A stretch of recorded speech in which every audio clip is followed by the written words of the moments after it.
Ladies and gentlemen, the 45th and 47th President of the United States, Donald J. Trump. Wow, that was a nice place with the best sound system. I don't know who did. Sounds like the finest opera hall in anywhere in the world. Let's come back here more often. So often you have sound systems that aren't the greatest. And there's nothing worse, making a speech when nobody can hear you. This is beautiful and it's a great place. And Memphis has to like me, because I have a lot of friends here, and they were not happy a year ago, 2 years ago, 4 years ago, and now they said, we can't believe what's happened in terms of crime, in terms of what's gone on and the job that these people and some of the great people, many of the great people in the audience have done. And that's why I'm here today. In fact, we were going to cancel because we have a couple of events going on, as you probably noticed. So they said, oh, we'll cancel Memphis. I said, we're not canceling Memphis for anything. Not canceling. We're not going to cancel Memphis. But we do have some big things happening, and very positive, I have to say. So before getting to our important discussion this morning, let me provide a brief update on Operation Epic Fury, which is a very good name, as it turns out. That was the name. They showed me 20 names. Sir, what name would you like? I didn't like any of them. And then I get toward the end, I said, you got to be kidding. But Epic Fury, I love that name. And it's very appropriate for what's taken place, if you know, in Iran, because we knocked out their Navy, we knocked out their Air Force, we knocked out their anti-aircraft, we knocked out everything.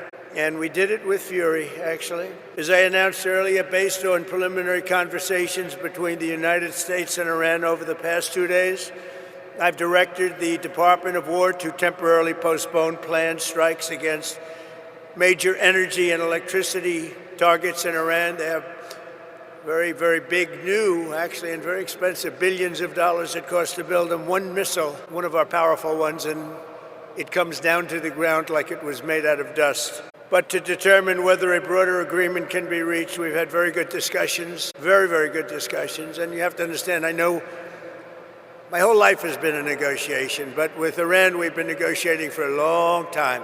And this time, they mean business. And it's only because of the great job that our military did is the reason they mean business. They want to settle, and we're going to get it done, I hope. So this will be possible, but no matter what, we'll ensure that Iran never obtains a nuclear weapon. They can't have a nuclear weapon. They would have had one if we allowed the Obama deal to stand. That was the Iran nuclear deal, they called it. They would have had one. Marsha 3. I tell you what, Arthur, we would have nuclear weapons up there when, would you say, 2 years ago, 3 years ago, or 4 years ago? We would have been in a position that nobody wants to be in. We won't allow ourselves to be in that position. Over the past 3 weeks, the United States military and our partners have been decimating Iran's military capabilities with overwhelming firepower, skill, lethality, and force, and we're destroying their ballistic missiles and drones programs with launchers down by more than 90%, hitting their launchers at a level that nobody even thought of before, 90%. They can't launch them, and they don't have very many of them because most of them have been annihilated. But we've annihilated their defense industrial base, eliminating their Navy. We had 158 ships that down. I said to my people, why didn't you capture the ship? I said, were they good or not? They said, they were great, sir. So why didn't you capture it? We could have used them. They said, it's more fun to put them at the bottom of the sea. But they're not there anymore. So we eliminated their Navy, Pete, right? And that's gone. We eliminated their Air Force. We eliminated all of their air defense, everything. We eliminated everything there is to eliminate, and we eliminated them. We eliminated their leaders. We had the first set of leaders. They're gone. Then they met, 88 people met. And it's sad. I mean, it's sad they couldn't have made a deal. We could have made a deal with them a long time ago. Then the second set, 88 people met to pick a new leader, and they're now extinguished. And then they're meeting again, but now nobody wants to be the leader. It's one of the few political jobs that nobody wants anywhere in the world. Nobody wants it. It's a very dangerous job. My job is dangerous too, but their job is worse. In other words, we're systematically dismantling the regime's ability to threaten America. They're not threatening us anymore. As Commander-in-Chief, it's my sacred responsibility to protect our country from all threats. For decades, Iran refused every opportunity to renounce its nuclear ambitions, and in recent months, its own negotiators bragged to our representatives about having enough material to make nuclear weapons. And that was supposed to deter me, but it didn't deter. It made me more anxious, and it just made it much more important. This mission that we're all on together was much more important, and we did it quicker. Iran's missile capabilities were also growing so fast that it would soon have become virtually impossible to stop them. Once they have a missile, once they have what they were building was incredible. And you got a little glimpse of it by the fact that when they came out, they started shooting all of their neighbors. Their neighbors weren't fighting with them. They were getting along okay with their neighbors. And I was surprised. Everybody was surprised. And it actually worked in reverse because their neighbors then turned against them. Now Iran has one more opportunity to end its threats to America and our allies, and we hope they take it. Either way, America and the entire world will soon be much safer and will be a much more secure planet. In addition to all of this, we're working on so many different things. You know, our economy was fantastic. We had a Dow at 50,000. They say it couldn't happen in 4 years. It wouldn't happen during my term. But if I got anywhere close, it would be a great success. Well, in my first year, we hit 50,000. And with the S&P, they said, even more difficult. They said it would be impossible to hit 7,000 on the S&P. And we hit that in our first term. And then, unfortunately, I called Pete, I called General Kane, I called a lot of our great people. We have great people. And I said, let's talk. We got a problem in the Middle East. We have a country known as Iran that for 47 years has been just a purveyor of terror. And they're very close to having a nuclear weapon. We can keep going and get that 50,000 up to 55 and 60. There's no end. Or we can take a stop and make a little journey into the Middle East and eliminate a big problem. Pete, I think you were the first one to speak up. And you said, let's do it, because you can't let them have a nuclear weapon. So we are now having really good discussions. They started last night, a little bit, the night before that. I think they're very good. They want peace. They've agreed they will not have a nuclear weapon, et cetera, et cetera. But we'll see. You have to get it done. But I would say there's a very good chance. And it began when I said that I won't be. We were planning tomorrow on shooting down some of their power plants, and we're going to hold that up. Hopefully, we won't have to do it. And hopefully we can make a deal that's good for all of us, including the Middle Eastern allies that have been very good to us, including Israel, that's been a great partner in this fight. They've really been a good partner in the fight. They fought hard. But we'll see what happens. I think there's a very good chance we're going to end up in a deal. And so we're giving it 5 days, and then we're going to see where that takes us. And I would say at the end of this period, I think it could very well end up being a very good deal for everybody, as good as if we went all the way and just literally annihilated the place, which if we don't have to do that, that would be a good thing, not a bad thing. In addition, after the appalling lines and massive disruptions at major airports nationwide last weekend, I'm again demanding that Democrats in Congress immediately end their disgraceful shutdown of the Department of Homeland Security and restore the full funding for airport security and the TSA. They are holding it up because they want to take care of illegal immigrants coming into our country. They want to take care of criminals that are in sanctuary cities. They want to take care of transgender for everybody, literally the mutilization of our children, men in women's sports.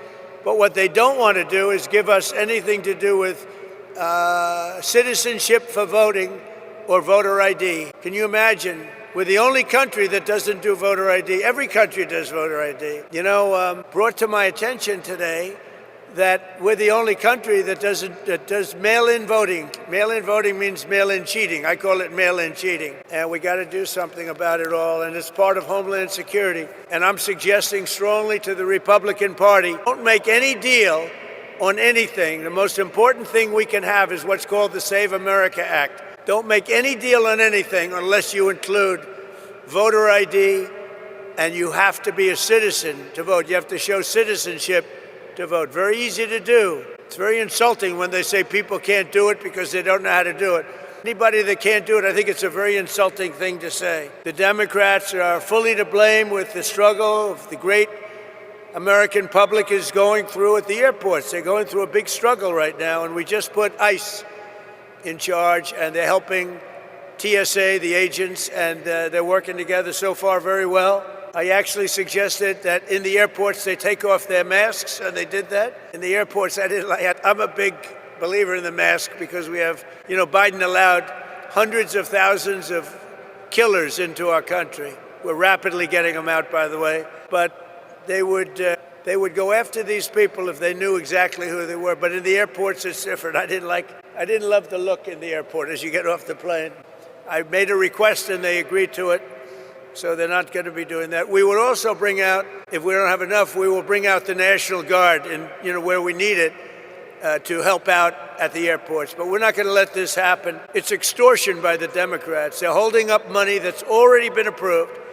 And now they're willing to go $5 billion reduction in ICE in order to get the approval on a deal that they approved, the great big beautiful deal, which is the biggest tax cut in history, the biggest regulation cut in history. They want to basically renegotiate a deal that they already approved. And they're doing it largely for a criminal element. So also the Democrats are putting our country at great risk during this period of time, a period that they call a war. They call it a war. We call it a military operation. Their leaders during this time are, as you want to say, they're in a never land. Schumer is gone. I mean, he's a Palestinian. He should be fighting on the side of Palestine. He's actually become a Palestinian leader. I don't know. I've never seen a man change so much. He used to be pro-Israel. Now he's pro-Palestine. I've never seen anything like it. And, he's worried he's going to lose his next election, which it only depends if anybody runs against him. If anybody runs against him, he'll lose. But he's gone very wacky and very dangerous for our country. But we want all of those things. We have to have them. We want voter ID. We want proof of citizenship as part of our funding. We want to merge them so that we can get the great, big, beautiful bill in action, and we can get the America and Save America. They called it the SAVE Act, but nobody knew what the SAVE Act was. So I said, you have to call it, under any circumstances, you have to call it the Save America Act, because everybody knows what that is. So they want funding taken away from the ICE patriots who are responsible for getting rid of the criminals that Sleepy Joe Biden, the worst president in the history of our country, and his gang of thugs in the White House. You talk about weaponization. They weaponized everybody. When Pam looks at somebody, it's weaponization. They've indicted me. What they've done to me and everybody else, it's a disgrace. They're the weaponizers. And what they've done to people, can never let that happen again. We can never let them get away with it again. They are the greatest weaponizers. Fortunately, it didn't work because here I am with you. So it didn't work out too well. But they want to have people come into our country. And so many of these people are murderers. They're drug dealers. They're the worst criminals anywhere in the world. They want them in our country. They don't want them to come out. They make it almost impossible, but we get them out anyway. They should have never been allowed to enter our sacred ground. These people should have never. They came from all over the world. They came from all over. They came from the Congo in Africa. They came from all over South America, Asia, everywhere. And they were from jails and mental institutions. They were drug dealers. They were murderers. 11,888 murderers. In any event, the Democrats are being blamed by the American people for the catastrophe going on right now at our airports and at other points of transportation and beyond. And we want the public to know we're not going to let them out of this trap that they created for themselves. And I'm suggesting very strongly that the Republicans going for the Save America Act, that you weld it into exactly this, because voter ID is part of Homeland Security. Think of it. We're talking about two separate items, but they're really the same. Voter ID is part of Homeland Security. Citizenship, proof of citizenship, is part of Homeland Security. So I think it should be welded in. I think it should be together. You should vote together, because the public has not liked what they've done at the airports. And they've done it, and the public understands it. They've gotten wise to them. Republicans do not settle with Democrats and let them out of this hole that they've buried themselves in. You have to take the votes in the Senate to approve. You need votes to approve. We have to get Democrat votes. And at a certain point, if you could get rid of the filibuster, it would be great. It would be great. Get rid of the filibuster and get it all done. So we'll get it done. We want another thing. We can, or we don't have to, add those other items. And by the way, they say they're 80-20 items. They're not 80-20, they're 99-1. Men playing in women's sports is a 99-1. You look at transgender mutilization of our children, that's a 99-1, and we have that in the bill too. So they won't sign it, then let the people reject them, and what we have to do is we have to win the midterms. This is the most important election, because all of the gains that we've made, we built the greatest economy, the greatest military. I built the military in my first term, and we built the greatest military in the world. We're showing it now with Venezuela, with Iran. Everybody knows we have the greatest, most powerful military in the world. We're in a position that we haven't seen. We're respected. You know, our country now is respected all over the world. A year and a half ago, we were a laughingstock. We were a laughingstock. The King of Saudi Arabia told me a year and a half ago, he said, "President, I can't believe what's happened to America. 1 year ago, you were a laughingstock. Nobody thought you could ever survive. Now you're the hottest country." He used that expression. He said, now you're the hottest country anywhere in the world. And we are now. Congratulations, because we're all partners in this deal. You're the hottest country anywhere in the world. It's really amazing. So I congratulate you. It's a great feeling, because we were laughed at for 4 years with this guy that should have never been president. So I'm tying Homeland Security into voter identification with picture and proof of citizenship in order to vote. And those two items are the most important thing having to do with Homeland Security. So it should be part of the Homeland Security bill. And I'm requesting that the Republican senators do that immediately. You don't have to take a fast vote. Don't worry about Easter going home. In fact, make this one for Jesus, okay? Make this one for Jesus. That's what I tell them. That would be a damn good thing. The most important part of Homeland Security is voter ID and proof of citizenship. Nobody can vote on Homeland Security without voter ID or proof of citizenship. And you can't have Homeland Security without voter ID or proof of citizenship. So we're tying them together.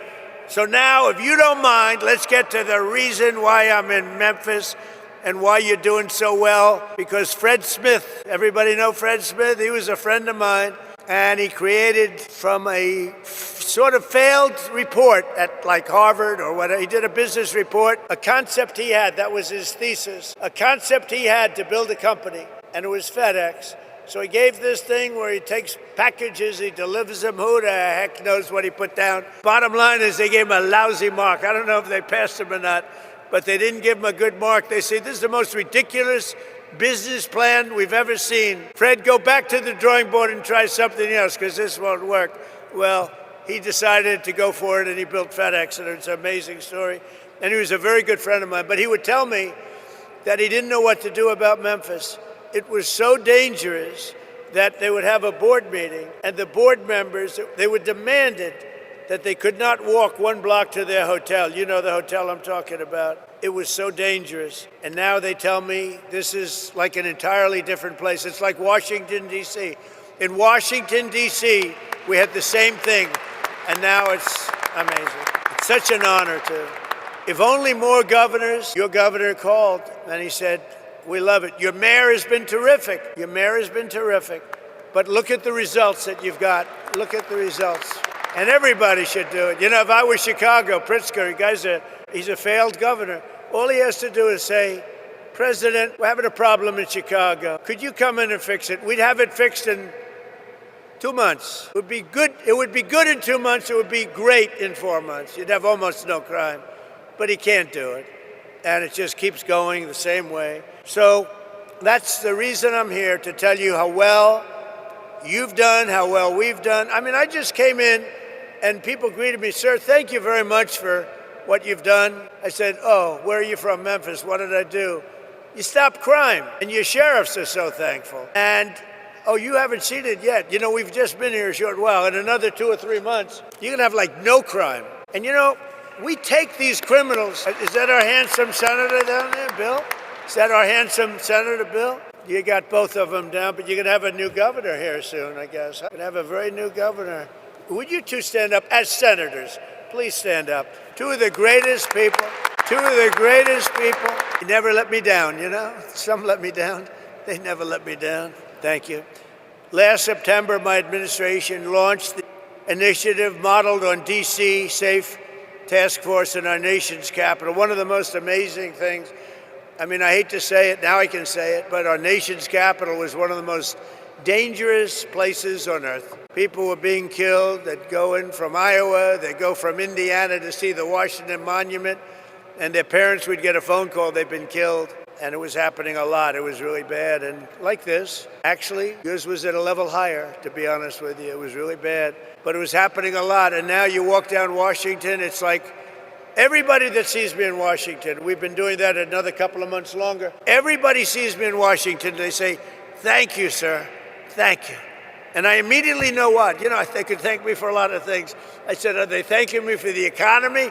I know immediately. We have people working in the White House, young women. They walk, I would say normally beautiful young women. Ever since I got elected, I don't like to say that, because usually when you say a beautiful woman, isn't she beautiful? That's the end of your political career. So I never say that. Young women coming up to me and they're saying, "Sir, thank you so much." I know immediately what they're talking about. Say how big a difference is it. They say, "We walk to work. We were afraid to walk into an Uber. We were afraid to walk into a car. The car would be, it didn't matter. The car was being robbed when we were in the car. And it was much more than being robbed. Being robbed was the least of it." And we took out over 3,000 people. And you know, there's an expression that 90% of the crime is caused by 2% of the population. And when you hear that, you realize why we can do such a good job. We moved 3,000 people out, permanently out of Washington. These were career criminals. Many of them came in through the Biden open border disaster. They came in, they weren't there, they came in, they said, "We want to live in Washington where they'll take good care of us, give us plenty of welfare." And we got them all out. We moved them back to their countries. Sometimes we'd put them in prison because they were so dangerous. And one person killed 4 people in a short period of time. Many of the people, 11,888, 50% of them in our country, they came from jails. Other countries opened their jails and let them into our country because Biden and his great border czar, the border czar who never once went to the border, never once called Border Patrol. But his great border, perhaps you've heard her, Kamala. Has anyone heard of Kamala? She was the border czar. That was like having nothing as a border czar. And they poured into our country and they made our country very, very unsafe. And the job that ICE and Border Patrol have done, they don't get the appreciation they deserve. They are great American patriots. They're incredible people. So we brought together 22 federal agencies, state and local police, and 1,500 members of the incredible National Guard to smash the grip of the violent criminals on this iconic American city. The city is incredible. People love it so much, but they're just fed up. They can't stay, and now they're staying. I had somebody backstage say, "Sir, I was ready to leave, and now we're staying." I said, "Don't worry, it's going to get much better. It just takes a little more time." Like our D.C. efforts, the Memphis Task Force has been led by our Director of U.S. Marshal Services, Gaddy Seralta, who's incredible. Where's Gaddy? Gaddy, you are unbelievable. And I want to thank you for the work. He did a job in Washington. So when I heard Memphis, I said, I want the same guy that did Washington. Because that went, you're going to tell us when you get up which was more difficult, all right? But members are known all over the world as the home of Graceland. You know I'm going to see Graceland after this? Is that right? I love Elvis. I never met Elvis. Everyone said, did you? I met them all. I met Sinatra. I knew all of them. I never met Elvis. Sometimes I feel I should tell a little fib, said I knew him well. I love Elvis, but I never met him. But I'm going to go see Graceland after this, I think. I'm sure it's not going to be a very long stay. But I want to see that. But for years prior to our involvement, Memphis had become known for something else, being the murder capital of the USA. That's not a good title. It was averaging far more than one murder per day with a crime rate higher than Colombia, Mexico City, or Baghdad. In the year, I shouldn't be saying this, because here's the good news, it's been fixed, all right? I hate to say this because it's so negative. It's so negative. In the year before I took office, Memphis saw more than 12,500 violent assaults, 429 rapes, and 7,600 burglaries and armed robberies. And I mean, it was getting worse. This catastrophe was a result of years of local politicians, judges, and prosecutors who sided with violent criminals over law-abiding citizens. Basically, liberals, or now they like to go with the word progressives. You don't hear liberal. They're liberal. I don't like progressive because it's a beautiful word. You know, they use progressive because that's the only thing they're good at, I guess. You know, they're bad at policy because all these policies are bad, but they're great at politics, and they do stick together. They stick together. They're good at politics, but they're bad at policy because they can't sell open borders. They can't sell transgender for everyone. They can't sell men and women's sport. So they can be the greatest politicians in the world, and that's why I'm here instead of them, I guess. But just as we have in D.C., here in Memphis, we've achieved one of the largest, fastest declines in violent crime ever recorded. So that's something, right? Ever recorded. In fact, you're half a percentage point away from the record, so we'll catch them in the next month or two, all right? I think that's going to happen. But that includes a 60% drop in robberies, a 74% drop in carjacking, and motor vehicle thefts. We have always achieved numbers that are good. These numbers are right on line to be among the best that we've done. Wherever we do this, we have very similar results. We were in New Orleans, where the governor called us, as you know, and we went to New Orleans. They just had Mardi Gras. They said it's the first, it sounds terrible, but it's the first Mardi Gras we've ever had where there was no murder. Can you imagine? Doesn't sound too good, but, you know, we're talking about the facts. And they said we had the lowest crime that we've ever had on Mardi Gras, which is almost nothing. We went there about 4 months ago. We did a great job. So we've achieved a 70% reduction in murders from the peak in this place. In total, we've arrested 7,000 criminals, seized more than 1,100 illegal guns, taken more than 1,000 pounds of illicit narcotics, and rescued more than 150 missing children, making their parents beyond happy.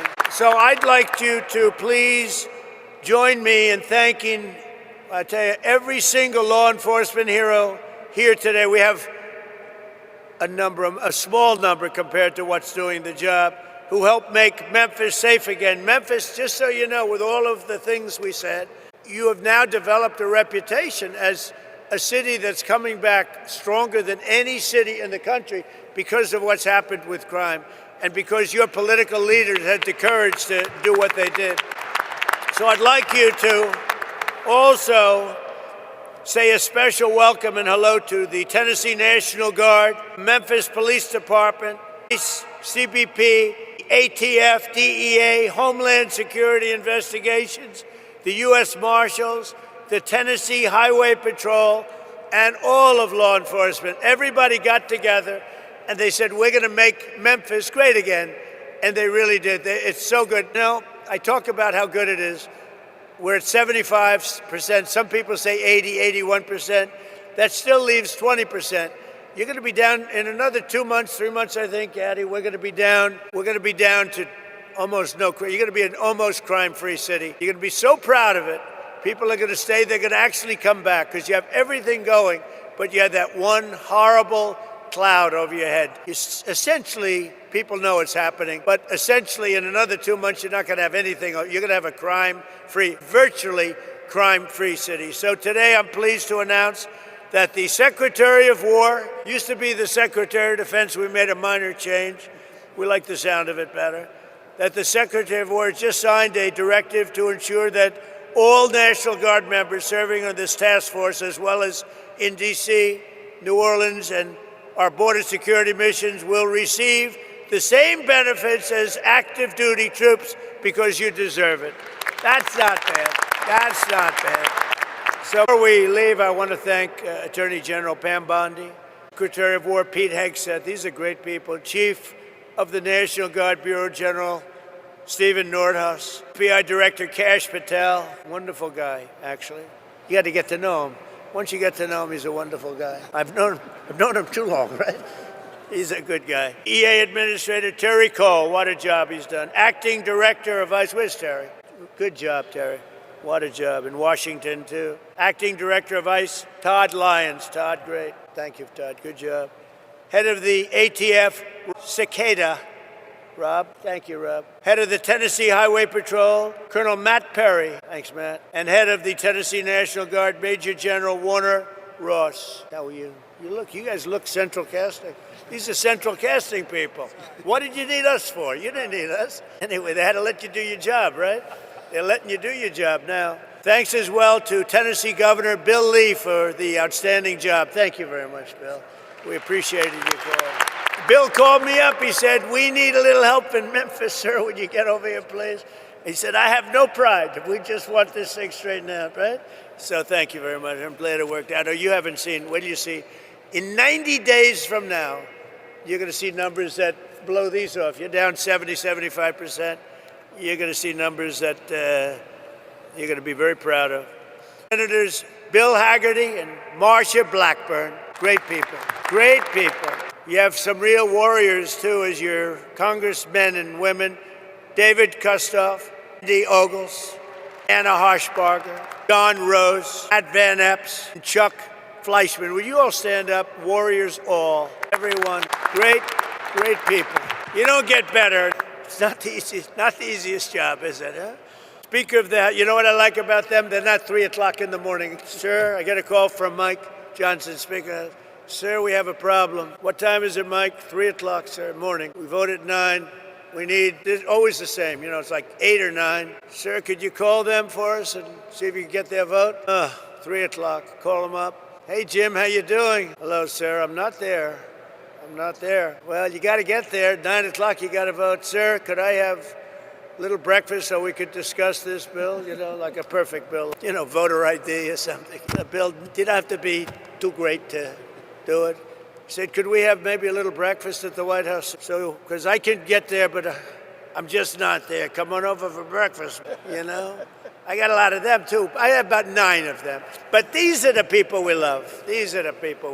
So I want to thank you all. Speaker of the Tennessee House of Representatives, and I hear this guy, he's fantastic. Cameron Sexton, where is he? I have heard such good things about you. And you're working on a very specific bill right now. I know all about you. That's great. Let me know when it's finished, You got to send me a copy, okay? That's great. Thank you, Cameron. You're doing a great job. Shelby County Sheriff Floyd Bonner. Thank you, Floyd. National President of the Fraternal Order of Police. Oh, that's a big one. He gave me his endorsement. Patrick Yost, where's Patrick? He gave me his endorsement. I said, well, what's your endorsement worth? How many members? He said, sir, we have 490,000 members. I said, that's a good endorsement. Patrick, do you think anybody outside of, within law enforcement, did anybody vote for Kamala that you know of? Don't say it. You're going to get yourself in trouble. Don't say it. But thank you, Pat. That's great. We had an unbelievable, I do believe we got 98, 99% with law enforcement. And why not? President of the National Sheriff's Association, Chris West. Chris, thank you very much. Thank you, Chris. Stand up. Thank you. Well, why are you so far back there, Chris? You deserve to be in the front row. National President of the Federal Law Enforcement Officers Association, Matt Silverman. Great guy, too. They're all great guys, all guys we know. All guys, thank you, Matt. They're all guys that supported me, Pam, every one of them. For years, our leaders allowed entire cities in America to be destroyed by crime, drugs, and gang violence. Tolerating this violence was always a choice. 19 of the 20 most dangerous cities in America are run by Democrats. I'm surprised. I thought it was 20 of 20. I don't know why it's 19. I don't believe it. It's like, I heard it was 25 out of 25. Well, I'll find out about it because I don't believe it's right. Whoever wrote that statistic is wrong. But under the Trump administration, we believe that no city or neighborhood should be left behind. In Memphis, the crime became so horrible that residents were made prisoners of violence in their own community, in their own home. But with the help of the great people right here at this table and right here, it's a whole different story right now. It's changing fast, and it'll be record-setting in a very short period of time, and I'll be here to celebrate it with you. You know, it's a very special state to me. I won this state, Bill, by numbers that nobody's ever won it before. We have the all-time record for votes. So I happen to like the state. I love Tennessee. Maybe someday I'll move to Tennessee. I might have to move there. No, I love it.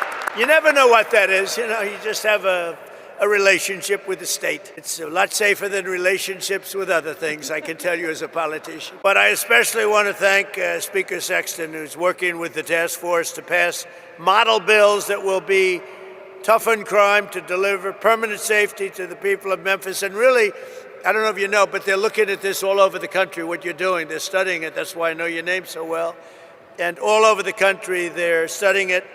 And so I hope you do a great job, as simple as you can and as complex in the sense of we want to be tough. We want to be strong on crime, because that's the thing. We want to have heart. We want to have fairness, but we have to be tough, because some of these people are bad people that should have never been allowed to be here. Since I took office, we have successfully arrested or removed from the country over 500,000 hard-line criminals. And under our leadership last year, the murder rate nationwide saw the single largest decline ever recorded to the lowest level in 125 years. That's something. That's something. And this is despite the fact that they allowed 25 million people into our country. Many of those people should never have been allowed into our country. So now I'd like to ask Director Gatti Seralta, who's really a special guy, and I've lived with him because of Washington, D.C. I saw what he did, but to say a few words. And congratulations for what you've done everywhere, but today we're only interested in one place, Memphis, Tennessee. Thank you very much, Gatti. Thank you, Mr. President.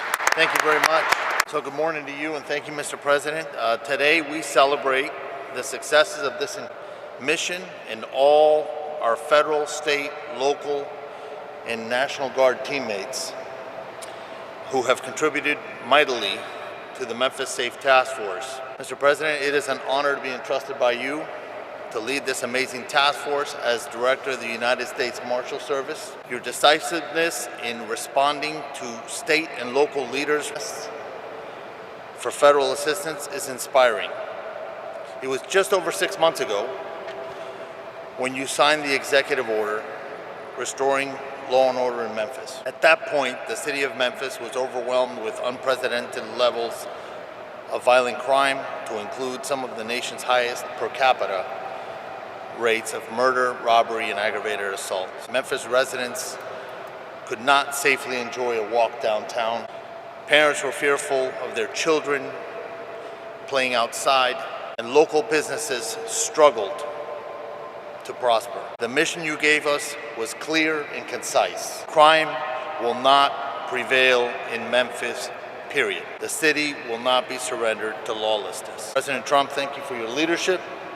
We had a blueprint, quickly restoring order and reducing violent crime, given our success with Operation Make D.C. Safe and Beautiful, as you mentioned. We began our deployment to Memphis and commenced operations on September 29, 2025 with 20 partner agencies and 200 task force members. Now we partner with 33 multi-agency teams throughout the Memphis area. We have the support of over 2,700 officers and National Guard members who comprise the Memphis Safe Task Force, most of which are out here in the audience. In just over 6 months, the Memphis Safe Task Force has made over 7,342 arrests. This is last week's numbers, with charges ranging from homicide, there was 44 of those, 812 drug offenses, and 757 gang-related offenses. We have seized over 1,200 illegal firearms and located and returned 150 missing children. Each of these arrests and seizures of illegal contraband have a ripple effect, bringing justice to victims, relief to communities, and the prevention of future offenses or deadly accidents. Our work, however, has not just been about arrests and the seizure of illegal firearms and narcotics. Our Tennessee National Guard partners have made a significant impact while serving on the task force by administering several life-saving doses of Narcan to overdose victims, chasing down and detaining a fleeing murder suspect on Christmas Day, and providing immediate life-saving medical aid to the occupants of a vehicle collision on I-40. That's just a few of the things they've done. Similarly, Health and Human Services Tactical Med, we call them TACMED, they're our doctors. Their team has treated almost 500 task force officers and related injuries during our operations. The fraud cell, the Memphis Safe Task Force fraud cell, has been a key contributor in targeting federal benefits fraud, organized crime, and other complex fraud matters. The fraud cell has more than 80 open investigations, 33 cases active with the United States Attorney's Office. Their recent efforts have resulted in 2 indictments of convicted sex offenders living in housing paid for by Housing and Urban Development, and 1 indictment for stealing benefits from a Social Security beneficiary. I would also like to recognize the work of Attorney General Bondi's incredible staff at the Western District of Tennessee. Their stats tell a remarkable story as well. They have increased the number of defendants charged by 221%, and the number of cases indicted by 204% when compared to the same operational period last year. I see you smiling, Mike. Congratulations. Without question, the public safety outlook in Memphis has improved dramatically. In the past 6 months, collectively, our efforts have resulted in a 43% reduction in total serious crimes, 37% reduction in murder, 40% reduction in sexual assault, 6% reduction in robbery, 68% reduction in motor vehicle thefts, and the most impressive of all is a 65% increase in the solvability of the crimes that have been committed. These numbers are so impressive that it's often easy to just recite them without reflecting on significant positive impact that we have had on lives of Memphis residents. The city's residents and visitors are now more likely to venture downtown, and our local businesses are rallying back. Large-scale public events have shown improved safety outcomes, as demonstrated during the December 6, 2025 St. Jude Marathon, where 22,000 runners gathered without a single reported downtown burglary, compared to multiple incidents in the prior year. Perhaps the most telling of all is one of our Special Assistant United States Attorneys recently reported that a traveling emergency room doctor, expressed his appreciation for all that the task force had done. You see, he said that in years past, he would see 3 to 5 gunshot victims per shift. And now he sees an average of 1 gunshot victim every 3 or 4 shifts. Mr. President, the Memphis Safe Task Force underscores one simple truth. When federal, state, and local agencies work together as genuine partners, we can reclaim even the most troubled cities. I am extremely grateful to you for the opportunity. To all our partner agencies, it has been an honor to work alongside you, and I look forward to sustaining and building on these partnerships as we continue to make Memphis safe again. Thank you. Thank you, Getty, very much. And Pam, I think, thank you. What a great job. And I think, I see them sitting out there, your U.S. Attorney and your Assistant U.S. Attorney. You do a great job. Would you please stand up? Michael Donovan. Michael Donovan, Thank you, Michael. Thank you both. Great job. Thank you. Pam Bondi. Thank you, President Trump. Some people choose to tolerate crime, but you chose law and order. And that's why this task force worked. It was all of us, as Gaddy said, working hand in hand with my FBI, DEA, U.S. Marshals, ATF, with Cash, with Terry, with Rob, with Gaddy. Not only that, with Pete, with Department of War, with Homeland Security, with all of my agencies working hand in hand with the National Guard.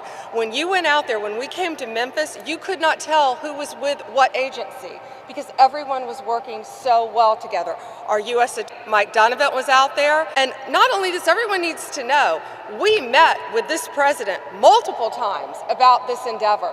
The president knew what was going on here. The president cared. People like Alice Johnson sitting in the front row, who is a Memphis resident, she told us what a horrible crime problem there was. And I think the unsung hero in all of this is Stephen Miller. Stephen is the architect of making all of these plans work. Stephen, thank you. Thank you. And just two very brief examples. There was a horrible murderer, Arsenio Davis, who last October committed a gruesome double homicide. He killed his mother and dismembered another person. And based on this task force working hand in hand, he's off the street. Another example, a horrible monster who's charged with raping a small child. This task force, all of these members working together, arrested him. We can give you countless examples of that. Over 770 gang members off the streets. And we know there's no normal day for a law enforcement officer. We know it's so dangerous what our law enforcement officers do. But know this, Donald Trump and this administration, we have your backs. Thank you all, and thank you, President Trump. Thank you. Thank you, Pam. And Pete Hegseth, who's been unbelievable at what he's doing, is nobody better. That was a wise choice. Pete, go ahead. Well, thank you, Mr. President. Thank you for your historic leadership on Operation Epic Fury. The success you've laid out was only possible because of the military you rebuilt, as well as the historic success here in Memphis. And I want to start by thanking every patriot in this room, in law enforcement, and the nearly 1,500 National Guard members for your heroic efforts in this operation. This is more than a task force. This is a statement not just in this city, but across the nation.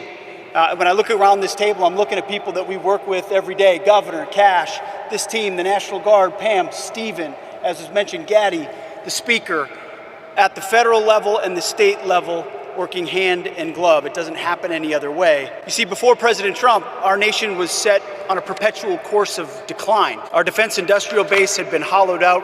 Our military had lowered its standard, prioritizing equity over merit and lethality.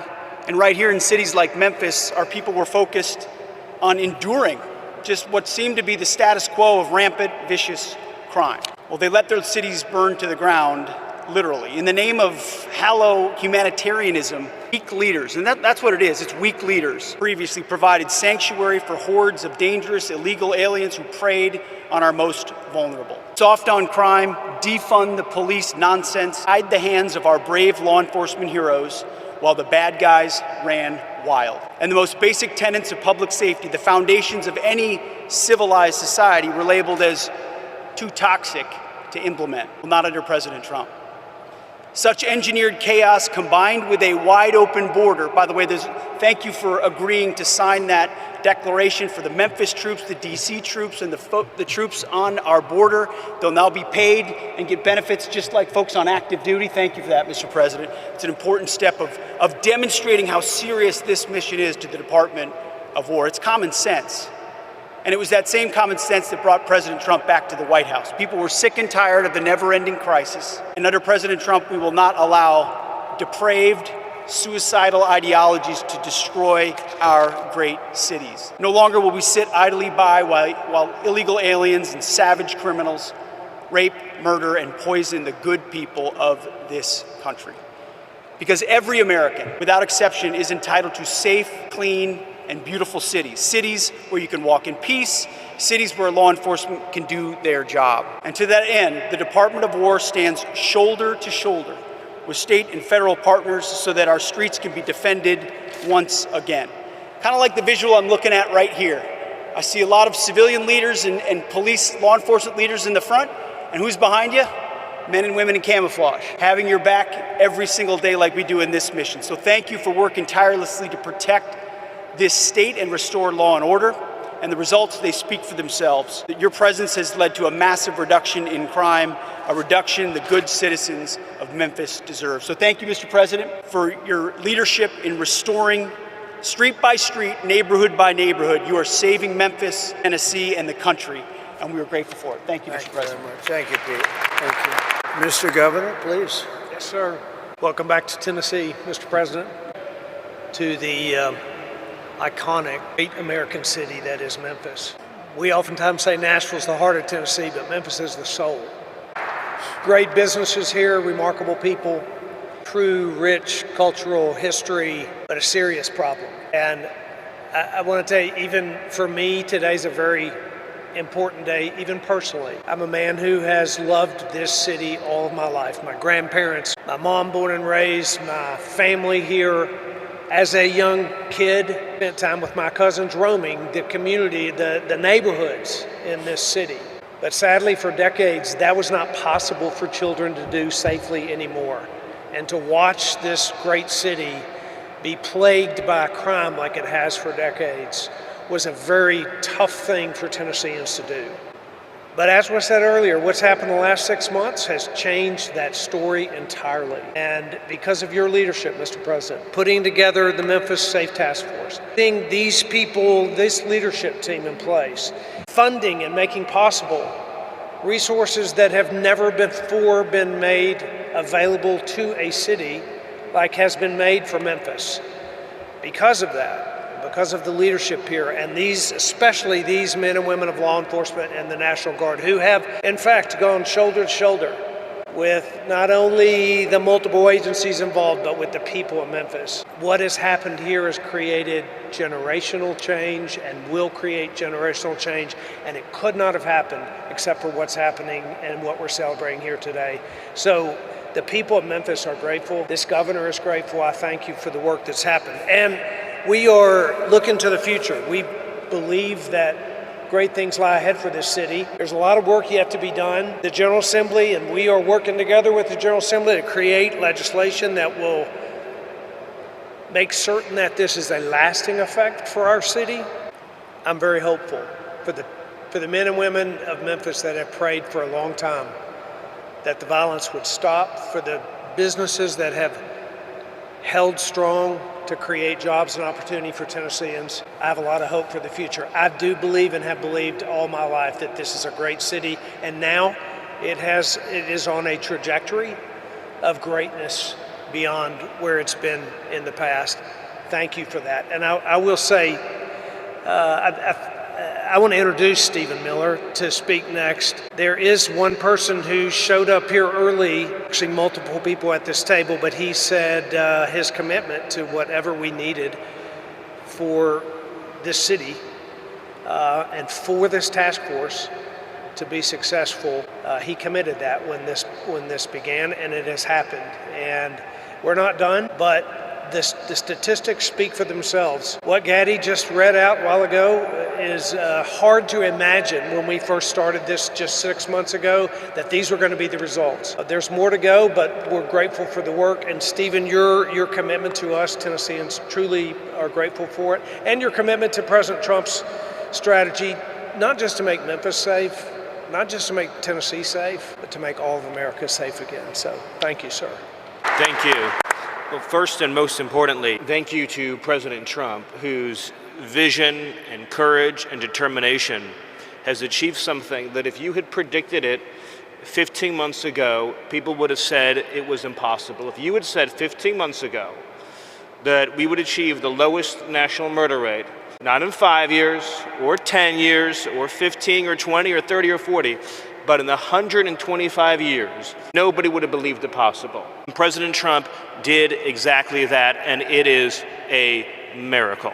Just think about this for a second. Under President Trump's leadership, the largest reduction in murders in American history, the largest reduction in violent crime in American history, the largest reduction in drug overdose deaths in American history, the largest reduction in fentanyl in American history, the largest reduction in illegal immigration in American history, and the largest number of criminals arrested, removed, or deported in American history, all done in 1 year. I would just say this, if we had an honest media in this country, the statistics I just gave you would be 24/7 on the news. Nobody could have ever predicted such an achievement would be possible. The second thing I want to thank President Trump for is assembling the greatest national security and public safety team in American history. Because President Trump believes in merit, in competence, in people who get things done. So you look around the table of who President Trump chose for these jobs. You start with Rob or Gaddy or Pam or Pete, Ash, Todd, Terry, the whole entire team. What President Trump put together has never been rivaled in history. That's how you get things done. He chooses people based on their skill, their competence, their ability, their determination, their dedication, and their loyalty, and you're seeing the results. So I just want to again thank President Trump, and of course thank the governor as well, who picked up that phone, called President Trump, and said, I want you to help make Memphis safe, although I bet the governor would agree he could never have imagined this safe, this quickly, this many people behind bars. And let's just remember that because of the work that President Trump is doing, not only in Memphis, not only in Washington, D.C., but all over the country, ultimately it will save and is saving tens of thousands of American lives. It is, I'll use that word again, what President Trump has done on border security and public safety is a national miracle that will be studied not only for generations, but for centuries to come. Thank you, President Trump. So, Cash, see if you can top that. I don't know. That's a tough one. That is tough. You know, Mr. President, as I look around this venue, I see, and I'm reminded again, why we have the greatest warriors on God's green earth, the men and women serving in uniform, the men and women serving and wearing the badge, and law enforcement, our police, our sheriffs around the state of Tennessee. I'm reminded that Americans exist to protect this country day in and day out, and they've done it like we've done it here. But what we didn't have was you. We didn't have a commander-in-chief who backed the blue, who resourced the blue, who funded the military, who did whatever it takes to safeguard every single life. And here in Memphis, Tennessee, you have put on a show for the world. You have allowed us to go out there and capture gangbangers, rapists, murderers, drug dealers at record historic levels. And for me, a first-generation Indian-American kid whose parents fled a genocide in East Africa to become the 9th director of the FBI. I'm living the wildest dream you could possibly imagine, sir, but it's thanks to you. But more importantly, what I see when I look out across our great partners here in the interagency and our great legislatures and our great prosecutors and our great attorney general who has the guts to go out there and make arrests, turn them into prosecutions and put people in prison, you are giving that dream to every single child in the state of Tennessee. You are inspiring the nation and law enforcement to come up and wear the badge and wear the colors of this country and safeguard our men and women for generations to come. This is an enduring mission, Mr. President, because you have made it enduring. It is going to go on for generations to come. They are going to try to achieve what you accomplished here, what Stephen said, in just one short year, and they're going to be doing it for decades because America was smart enough to elect you as our commander-in-chief. So while we're out there fighting for the dreams of our children, just know, Mr. President, how many millions of dreams like mine are going to be lived thanks to your brilliant leadership. Mr. President, thanks for delivering America the safest country on God's green earth. Thank you very much. Pretty good. You did pretty good. Thank you very much. Mr. Speaker. Thank you, Mr. President. It's great to be here with you today. And obviously we're in the hottest country, in the hottest state, and now the hottest city, thanks to you. So we appreciate your leadership in that endeavor. Also, it takes strong leadership, Mr. President, to do what you do. We thank you for that and have a strong team as well. But I'd like to say that I appreciate how resolute you are in your belief and your attitude. And I think that's a testament to making America first. So I want to thank you for delivering freedom. When we talk about crime, a lot of times we talk about normalcy. But people get used to high crime. They don't understand what low crime is. And in this city, unfortunately, it became a normal thing, seeing high crime. But you deliver freedom to the residents here in Memphis, as well as Governor Lee did. And it's as little as watching a kid or a child who said they had a bicycle in their living room, and now they're able to ride it outside. We take that for granted. We take that freedom for granted. But because of you, now here in the city of Memphis, kids can ride their bicycles outside, which they never had experienced before. And now what has happened, when you have freedom, Mr. President, you have opportunity. You now have hope, you get independence, and then comes prosperity. And that's what making America great is all about. They can be anything they want to be. It doesn't matter where you start out. You can end up wherever you want to be, and that's exactly what you're doing, Mr. President. And then we can talk about crime statistics, but I want to thank you for saving hundreds of lives.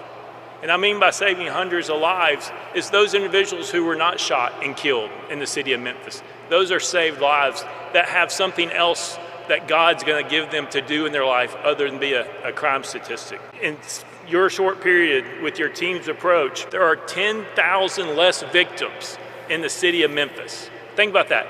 Hundreds of lives saved, 10,000 less victims. That is an accomplishment that you have never seen in this aspect. And I appreciate your strong team, all your individuals here, also a brilliant mind, and Stephen Miller, who I've been able to work with. And we are working, as you said, on legislation, not only illegal immigration that we're going to lead the country in, which is working its way through the General Assembly, but we're going to Soros-proof the state of Tennessee once and for all. And we're going to take on bail, we're going to take on woke and soft on crime DAs. We've already done truth in sentencing. We're working on 3-strike legislation, but we have a strong General Assembly that will support the governor and me and Lieutenant Governor McNally, who's a great advocate in this endeavor. And the last thing I'll say, Mr. President, is I appreciate your resolve to not allow people's words to distract you from your destiny. Stephen Miller just laid out what that destiny looked like, which is untouched in our history. Thank you for being resolute and not allowing those who want to take you down or to cause you harm to allow you to continue fighting forward to make the America what we know it can be, as well as the city of Memphis. Thank you very much, Mr. President. Thank you very much. And now we have the ICE director, very important. He's done a fantastic job. Todd? Law enforcement officer, thank you for letting us do our job. That's the key thing. The men and women in this room that wear the badge every day, we know that we have a president that has our back. So because of you, we can go out and we can make America safe again. But honestly, sir, if you just look at what we did, this is what happens when strategy actually meets execution. You know, your model is delivering real results, securing communities and making neighborhoods safe. And if more cities would just take the lead and have the strength and constitution like the governor does to make their major cities safe again, this is a prime example of how to do it. This is a direct reflection, sir, of the model that you put in place. This and the Homeland Security task forces that you put into action with your executive order are really what's going to make a difference to this country. You know, one thing, and Gaddy brought it up, was the Memphis Interagency Fraud Cell. That's key to your promise to the American people that honest Americans that need that funding will get it. What we're doing is we're having a reduction in fraud when it comes to SNAP benefits, mail fraud, and Medicaid fraud. And that's key and important for true Americans that believed in you that you're going to make a difference to make this country great again. While this wasn't an immigration-led operation, sir, we did have 619 illegal aliens arrested, 7 of those which were Venezuelans that were paroled into this country, or TDA gang members, 1 El Sal that raped a child, and another Honduras male that raped several children. Because of your leadership, we were able to get these violent criminals out of our neighborhoods. And sir, Memphis going forward is going to be the example, as Mr. Miller said, for decades to come. So on behalf of the men and women of ICE, the special agents of Homeland Security, we thank you for your leadership. Thank you very much, Chad. And just, if I might, you're at the front of a storm. The Democrats have caused lots of problems at the airports and all other places too. We shouldn't be in this position, especially when we're in conflict elsewhere. But how are you doing, and how is ICE doing at the airports and helping out? You know, sir, to just have the opportunity to help our other fellow officers at Department of Homeland Security, we're doing great. We're going to make sure that your promise is kept, that we're going to help those lines move, and we're going to make people safe. And no one should be nervous to go to the airport, because we're going to make sure that every traveler in spring break has a safe journey. Great job. You're doing a great job. Thank you very much. Rob Cicada, please. Rob. Mr. President, thank you for your assembling of the Memphis Safe Task Force. Your leadership empowered ATF and all of our state and local partners to focus on the most dangerous criminals operating in Memphis. Violent repeat felons, many walking the streets despite having 3, 4, and 5 felony convictions, are no longer doing so. They're no longer walking these streets without the fear of federal and state local and state law enforcement getting together and taking them off the streets. We focused our efforts on the most violent gang members operating in Memphis, so much so that we've decapitated the leadership of the Rich and Ruthless gang and the Vice Lord gangs operating here in Memphis. Their leadership, their membership, is currently running the streets without any sort of direction. Gang members are falling apart. They're weakened. Their ability to coordinate and commit violent crimes are broken down because of the Memphis Safe Task Force. We've also been able to identify numerous firearms trafficking task force. Some of the evidence items that you see here were recovered from violent gang members. Many of these firearms were converted from semi-automatic weapons to be able to accept machine gun conversion devices, which now allow these rifles and pistols to shoot full auto. Those weapons were used by the gang members to terrorize this community and commit numerous homicides and numerous aggravated assaults. Those networks were identified and removed from operations. One in particular was operating 3 3D printing machines, making machine gun conversion devices in his house when search warrants were executed by ATF and our Memphis Safe Task Force partners. We are continually focused on preventing violent crime. In one instance, while we were out on patrol with our state and local partners, our agents responded to a shooting that had just occurred, located a victim that sustained serious gunshot injuries. Agents were able to render first aid on the scene and prevent that victim from bleeding out. Victim was transported to the hospital and ultimately survived because of the Memphis Safe Task Force being here. Our agents regularly talk to the members of the community. The community, when we first arrived, was in visible fear. They were afraid to walk out of their homes to the corner store. They were afraid to sit in their front yards because of being in fear of being victimized of a drive-by shooting. Those people are now approaching our agents and our partners, thanking us every day for being out there and taking the fear away from them so they and their family members could walk their communities and sit in their front yards and talk to their neighbors without fear of being killed or shot. So thank you for your support of law enforcement and for creating the Memphis Safe Task Force. Thank you, sir. Thank you, Rob, and you do a fantastic job. Thank you very much. One of the best crime fighters I know really from personal experience, because I've watched him more in D.C. than here, but I get the reports on what's happening in Memphis. And Terry Cole, please say a few words. Great job. Mr. President, thank you for your leadership. It's given law enforcement the tools and the support to take this fight directly to the local street gangs, but also the cartels, the designated terrorists that are killing Americans. Your leadership is attacking not only the local street gangs here, but it's attacking the cartels in Mexico. It's attacking the cartels in Venezuela. It's attacking the cartels in Colombia and Ecuador. And it's setting the example for the world to see that they are designated terrorists. They are fueling the violence in our streets. The DEA, along with our local task forces, are disrupting the supply chain, dismantling networks, in saving American lives. This is America first. This is Americans first. The DEA is proud to stand along with our federal, state, tribal, and local partners here in Memphis with our amazing military and National Guard. The work has just started, Mr. President. We will take the battle wherever the battle leads us. But one thing can be rest assured, after you take Maduro out of Venezuela, after you take Mencho out of Mexico, after your diplomatic pressure forces the Mexicans to make a record seizure last week of 270 kilograms of fentanyl that was destined for the United States, this is truly due to your leadership.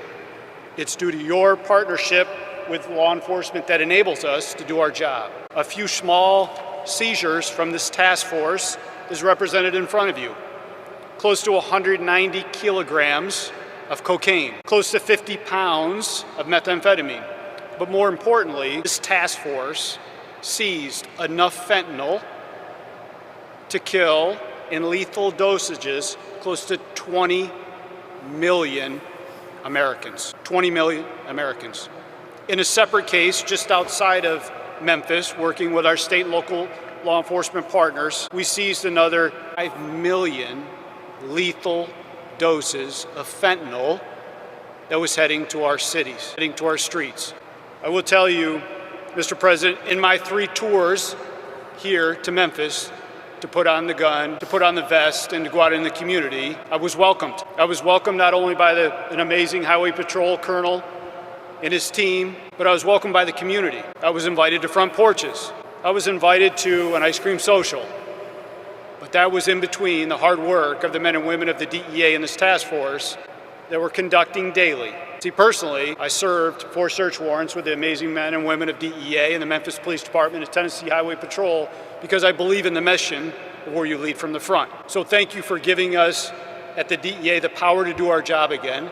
Thank you for giving us these amazing relationships with these task forces and the Homeland Security Task Force and the Memphis Task Force and the Washington, D.C. Task Force. There's no command we won't go out and complete, Mr. President. We're here to execute your orders. Thank you for your leadership, and thank you for this amazing opportunity to make America safe again, sir. Thank you. Thank you, Terry. Great job. So just in finishing up, we have 2 great people that happen to live here. One's a business owner and a good one, and one's a good one, also a resident. And we're going to ask you both to say a few words, please. President, thank you for saving Memphis. And thank you for asking me to share my story. My name is Tim Pugh. I'm a co-founder and president of Pugh's Earthworks and Pugh's Flowers. My brothers and I have 2 family-owned businesses in Memphis, and this year marks our 50th year in business. Since we started our American dream. My entire family, including our new grandbaby, is living and working in Memphis. We want our family to feel and be safe. We have many friends that have moved away and encourage their children to move away because of the escalating crime. We love Memphis and call it our home and would never want to move away. The crime in Memphis has affected my businesses. We've had several delivery vans full of flowers stolen as we're at the front door of someone's house delivering. Turn around and the van was gone. We've had landscape equipment stolen from job sites, so now we have to lock each piece of equipment to the truck while we're working on a property. And because of multiple break-ins, including one night we had 5 vans with the catalytic converter stolen on all 5. Due to repeated theft, we had to install an electric fence and multiple cameras around our main store to prevent this theft. All of this adds significant financial burdens and man hours. In the spring of last year, members of one of my landscape crews were robbed at gunpoint. This type of action became too normal in this city that I was raised in, and honestly, I felt that we were on a path of no return. How could we continue to operate our business when theft was rampant and, God forbid, lives were lost? Thankfully for you, Mr. President, we don't have to live and operate that way anymore. We have a great police force in Memphis, but they just needed reinforcements to get the crime under control. So thank you for bringing in those much-needed reinforcements. Our mayor has done a good job. Each week he's sending out emails of the progress, and just last Friday he reported that crime was down well over 40%. Honestly, Mr. President, I feel like crime is down 100%, and that is because of what you've done. We want Memphis to grow and prosper, and to do that you must have a low crime rate. People have to feel safe. That wasn't the case before, but now it is. Thank you to the task force and our city leaders for working together to make this happen. And thank you, Mr. President. Memphis owes you a lot of gratitude. Thank you. Thank you very much, Tim. Thank you. Great. And your business is doing well. That's great. It's going to get better and better. You watch. Thank you very much. Delisha? Thank you so much, Mr. President. It is a complete honor to be here with you today. Thank you for saving Memphis. My name is Delicia Ballinger, and I'm a lifelong Memphian, and I'm a mother. And I wanted to speak with you today, not just as a citizen, but as a mom who's lived through what Memphis has become. I remember a different Memphis. I remember when the city felt alive, when families didn't have to think twice about safety, when kids could just go outside and just be kids. We had places to go, things to do, and a sense of pride about where we come from. But over the years, that Memphis has faded. And what is replaced with was fear. For the Memphis Safe Task Force, I just didn't hear about crime, I lived it. I watched friends and people that I love lose their lives to the senseless violence. I've attended funerals that never should have happened. I've seen families torn apart, others grieving, and children growing up without parents. All because of violence that felt like it would never end. And those moments stay with you. They change how you see everything. But nothing's changed me more than becoming a mother. Because now, it wasn't just my life that I was worried about, it was my children. There were days where I wouldn't let them go outside, not because I didn't want them to, but because I was afraid what would happen if I did. And the fear of stray bullets, the sounds of gunshots at night, constantly wondering if they were truly safe. And that fear became real in a way that no mother should ever have to experience. At just 5 years old, I could have lost my son. There was a drive-by shooting, and a random bullet came through my home in that very same space where my son played. And to that day, this bullet hole is still in my wall, a permanent reminder of how close I came to losing everything. My family we are good people. We work hard every day to have everything that we have, only to have it taken away from us. We've experienced multiple burglaries in our home, and it wasn't just the material things that were stolen, it was our sense of security, our peace, our livelihood. And that violence just wasn't inside of our home, it was all around us. Just literally 4 houses down from where I live, a grandmother and her child was shot. I remember what sounded like almost 30 gunshots ring out. Yellow tape covered the street. After that day, those neighbors never returned. Their home now, with the for sale sign, stands as a reminder of a fear so deep that they couldn't come back to the place where they almost lost their lives. And that feeling, that fear, is something that my family knows all too well. That is not how families are supposed to live. That is not how children are supposed to grow up. We've reached out for help. For years, we looked to our local leaders hoping that something, anything would change, but nothing did. And that was until you, my president, did. I need you to understand what that meant for families like mine, because in a matter of weeks, we felt a difference. Today, I can sit out on my porch and drink tea in peace. My children can go outside and play in our backyard again, and for the first time in 5 years, I don't hear any gunshots in my neighborhood. It's been almost 6 months, and it's like a whole new world. That silence means everything to me. It means safety, it means peace. It means that I can breathe again as a mother. What years of waiting couldn't fix, you did it in just 3 weeks. And I'll never forget that. My family will never forget that. And what's even more powerful is that that impact did not stop there. Because of the Memphis Safe Task Force, it has sparked continued efforts right here at home, like the Make Memphis Matter movement, led by the incredible, the most awesome State Senator Brent Taylor, starting in 2023, who is putting his best foot forward every day to continue the mission to make it a safer Memphis and to hold our SOARS-backed DA accountable at a state level, and partnering with amazing Senators Hagerty and Blackburn on the federal level. And it's because of leadership like that, I believe that Memphis can become that place that I once remembered. So from the bottom of my heart, thank you. Thank you for seeing communities like mine. Thank you for taking action. Thank you for putting Americans first, especially right here in Shelby County in Memphis. Because this isn't politics for me. This is my life. This is for my children. In fact, President Trump, my son, my beautiful son, is here today, and he would like to wave and say thank you because now he's free to live a normal childhood. Braylon, stand up for me, baby. And because of that change, we finally have a sense of normal again. Again, from the bottom of my heart, I truly don't have the words to share how much I appreciate you. Thank you so much. Memphis loves you, President Trump. Thank you. Thank you very much. I don't know, Delisha. I think we're going to have to give her MVP, right? MVP, Delisha. That's a great job. Thank you very much.